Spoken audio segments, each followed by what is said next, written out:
शिवसेना उद्धव बाळासाहेब ठाकरे गटाकडून विधानसभेचा आढावा घेतला जातोय आणि यासाठी धाराशिवचे खासदार ओमराजे निंबाळकर आपल्यासोबत परभणीला आलेले आहेत। नेमकं काय आजच्या आढावा बैठकीत निघालं हे आपण जाणून घेऊया। दादा, परभणीला आले तुम्ही, आढावा घेतलाय चारही विधानसभेचा, कशी परिस्थिती आहे?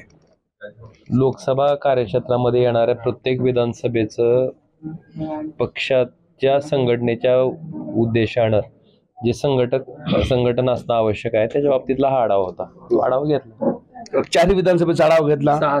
सहा विधानसभा लोकसभा क्षेत्रात काय वाटलं, कसं वातावरण आहे, कार्यकर्त्यांची कशी भावना?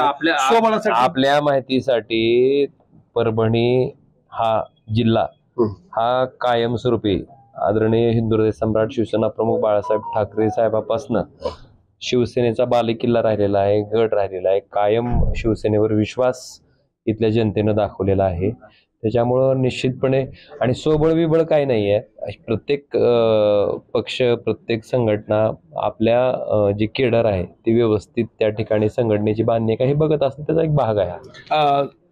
धाराशिव सोबत परभणीचा किल्लाही तुमचा अबाधित राहिलेला लोकसभेला, यावेळी कार्यकर्त्यांची काय भावना आहे, किती जागा मागतात कार्यकर्ते? असं काही नाही, पक्ष नेतृत्वाची ती जबाबदारी असते। पक्ष नेतृत्व सगळ्या गोष्टीचं, सगळ्या बाबीचं आकलन करून योग्य तो निर्णय घेतील। एक महत्वाचा प्रश्न, नितेश राणे यांनी परत आज पोलिसांना डिवचण्याचा प्रयत्न केलाय, विधान केलंय त्यांनी सार्वजनिकरित्या की आमच्या कार्यकर्त्यांच्या लागू नका, नाही तर तुमची लांबलचक एका ठिकाणी तुमची बदली करण्यात येईल आणि काळे झेंडे सुद्धा पोलीस बळाकडून दाखवण्यात आले। कसं पाहता त्यांचे एकूणच या वक्तव्याकडे?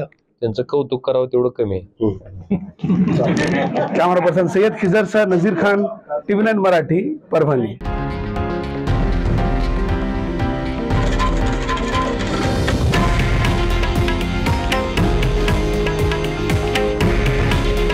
हे आहे देशातील नंबर 1 न्यूज नेटवर्क आणि आपण पाहत आहात TV9 मराठी।